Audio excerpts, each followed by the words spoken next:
Estamos hoje aqui na Estrada de Ferro Madeira Mamoré, com a presença ilustre do senhor Nazareno, filho de ex-ferroviário, que irá contar para nós um pouco da história da Estrada de Ferro, desde a sua origem até os dias atuais, para mostrar um pouco de como está o descaso na visão de uma pessoa que realmente viveu essa história.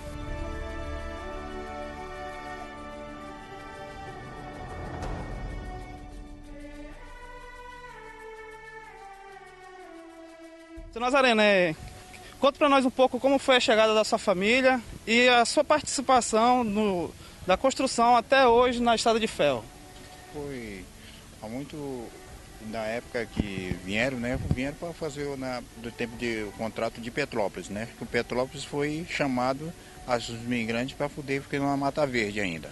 Não tinha nome ainda. E quando eles vieram para construir, aí chamaram o pessoal que precisava escoar as borrachas, que não eram conhecidas ainda, aí o pessoal estava em estudo para conhecer. Encontraram que a Mata Verde aqui, que era Mato Grosso, Guaporé, e fizeram o Rio Madeira. Então, como eles precisavam, aí trouxeram os primeiros barbadianos, os ingleses, os haitianos, o último agora foi o haitiano, e os americanos e ingleses foi a administração. E a Alemanha também veio. Isso a capacidade de 47 nações vieram aqui para salvar a Mata Verde, que era para ter um nome, que era considerado uma mata muito difícil, que tinha malária, tinha cesão, tinha beriberi. Então, com a exploração da borracha, começou a reproduzir. E como eles levaram as sementes, nós mesmo não tivemos mais o contrato. Então ela funcionou de 1822, com a topografia, em 12 começou a construção. Aí teve só 3 vezes, que foi a Phil Colley, a WO e a Filadélfia. E quando eles vieram para fazer, da primeira 14 locomotivas. A primeira locomotiva que chega aqui foi a máquina 12, que é a Coronel Churchill.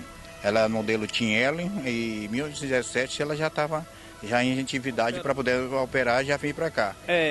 Com a sua vida aqui na Estrada de Ferro, essa cheia de 2014, na sua experiência aqui no local, ela foi a maior que já teve ou você chegou a presenciar alguma maior que essa? Não, por enquanto eu só encontrei essa daqui porque eu nasci nessa geração agora, de 58 para cá.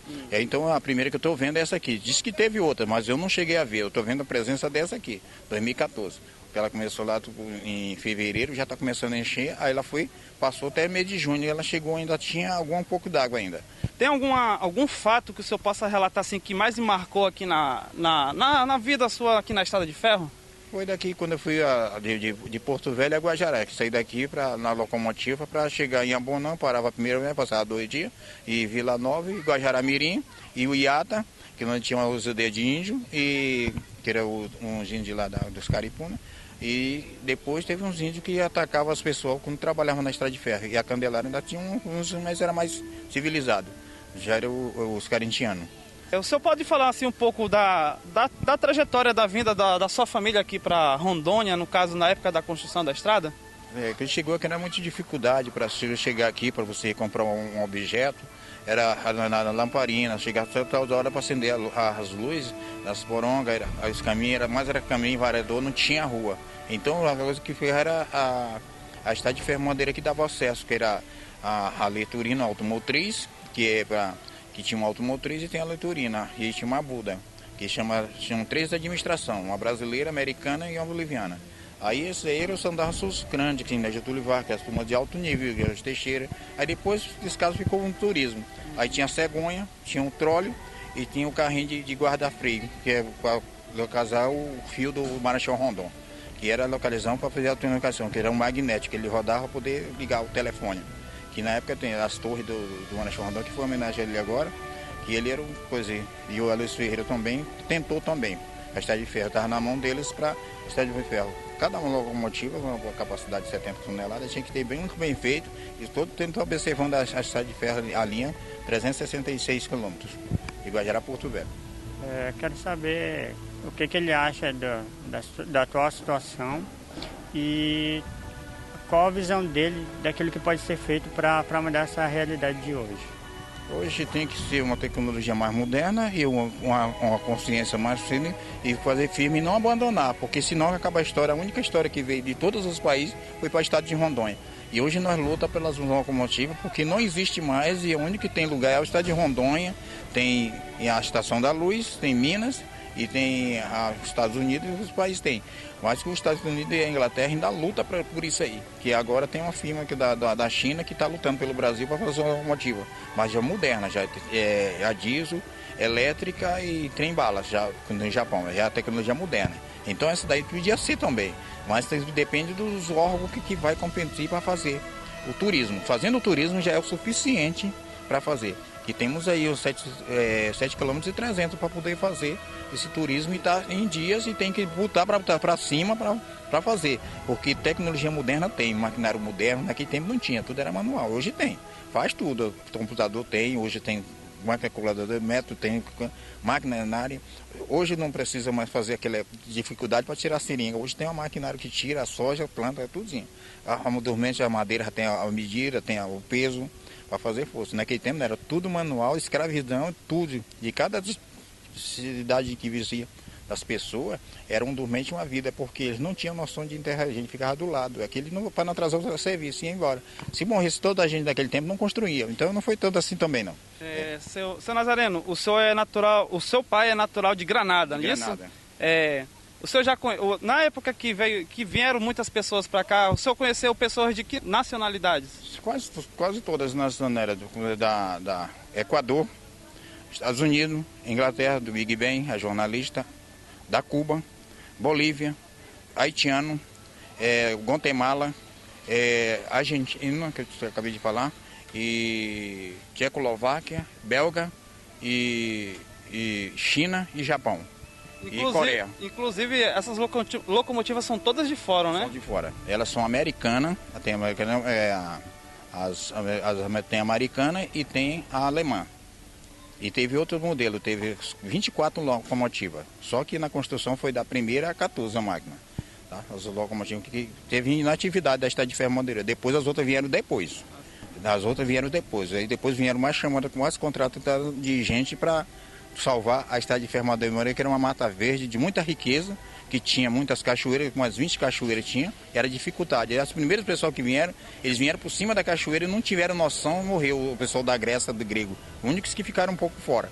Essa locomotiva que está em exposição hoje aqui, a número 18, qual é a nacionalidade dela? É alemã, de Berlim, 1936. Ela chegou em 1960. Inclusive o senhor viu a chegada dessa locomotiva aqui, né? Chegou quando eu era pequeno, ela estava chegando e a 18... A 19 e a 17 elas estavam chegando, que são todas as três são um modelo só. Seu Nazareno, após essa cheia que houve ano passado, como o senhor observa o descaso exatamente do poder público no local, que ele não preserva esse patrimônio, que é um local onde vem muito turista para conhecer nossa história e que ano após ano está se perdendo aqui na nossa cidade? É um valor muito alto e sem valor, que cada coisa e objeto eles não dão valor, mas eles vão ver na história que ela é uma história de faculdade, história mundial, para a Inglaterra, Estados Unidos, da Unespa, para qualquer um órgão. Eles procuram, quando acha que você está na faculdade, está em qualquer local, de um estudo que é aquilo que pertence. O menino pergunta assim, pai, o que foi naquela época? Aí disse assim, aquilo foi um caso que jogaram lá. Não, não foi assim, bem assim não. Foi uma riqueza que veio pela Mata Verde para dar riqueza à borracha hoje para todo mundo. Como eles exploraram a semente, não precisou mais. Aí terminou o contrato. E o governo que entrou foi o Castelo Branco, mas o Castelo Branco não tinha, entregou para o turismo. Aí o Figueiredo tentou o turismo, mas o Jorge Teixeira até de 80 a 84. E foi no dia que é aniversário do estado de Rondônia, dia 4 de janeiro, para fazer todos os turistas, toda a atividade. Ele fez os 7 km e 300 até o 25 ele fez. Aí ele mandou buscar a máquina 50, havia no neto dele, e mandou fazer toda a atividade da máquina 15 a 18. Já estava na hora que ele fizeram essa atividade para ela funcionar, de coisa a cegonha toda, e chamou os ferroviários antigos e botou. E o exército dava manutenção, o regime militar. Seu Nazareno, para as considerações finais, qual é a mensagem que o senhor deixaria para os cidadãos da cidade e principalmente para as autoridades em relação a deixar um local assim de tanta história, tantas vidas que se perderam aqui no local, deixar a mercê do abandono, do vandalismo, de pessoas que vem para cá consumir droga e acaba, assim, querendo ou não, afastando os turistas e até mesmo os próprios cidadãos da cidade. Eu queria que o senhor deixasse assim, uma consideração final, assim, uma reflexão para nós podermos encerrar nossa matéria. Assim, olha, nesse caso de abandono, esse negócio está faltando o interesse. O interesse, se eu tiver interessado de fazer um objeto, ele vai. Se eu restaurar também, ele vai. Se não tiver interesse de nada e não se unir os grupos, não funciona. Se você estiver morando numa casa e tiver dentro do patrimônio, uma história, um negócio, tudinho para montar, que é uma estação, que foi a primeira coisa, foi a Estrada de Ferro Madeira Mamoré, e as caixas d'água, que hoje é 250 mil litros d'água, as três chamam Três Maria, que ela abastecia a cidade, que era Caeria, o Triângulo e a Estrada de Ferro Madeira Mamoré. Na época ainda conhecia um senhor chamado Seu Félix, que mexeu nas caixas d'água aqui. E no Triângulo também morei muita gente que conhecia que foi criado. E a coisa folclórica também conheceu por aqui, que era um vizinho meu que ele conheceu a primeira coisa folclórica do estado de Rondônia, tudinho. O Forte Pino da Beira também, que era muito mais antigo do que o Porto Velho, mas ele ficou pelo regime militar, que eles candidatos que fizeram para os portugueses. Quero que o senhor assim, coloque mais a sua visão como filho dessa terra, vamos dizer assim, e que o senhor possa falar aquilo que o senhor acredita que está a situação hoje aqui da Estrada de Ferro. Porque a geração nova que vai ver, ela vai ver muito descaso que é coisa ruim, então tem que ter coisas boas. Então que mostrar que a criança disse, o que é, pai? É um trem. Aí ele disse, é um brinquedo, mas não é um brinquedo, é um negócio, uma história que vai sair no seu livro, que você vai estudar, que você viveu, que você veio, e você conheceu, que o seu pai teve aqui, teve um avô teu aqui que você não conheceu, e que nem eu não conhecia um avô e não conhecia um parente meu, da família ela não conheci. Até agora, né? Eles faleceram, três eu não conheci, só vi falar a história dele. Mas o meu avô eu conheci pessoalmente, que eu andava direto com o meu avô, que era maquinista. Meu pai era maquinista, Jorge Júti King, e meu Jorge Cecília Alexandre, que era o meu pai.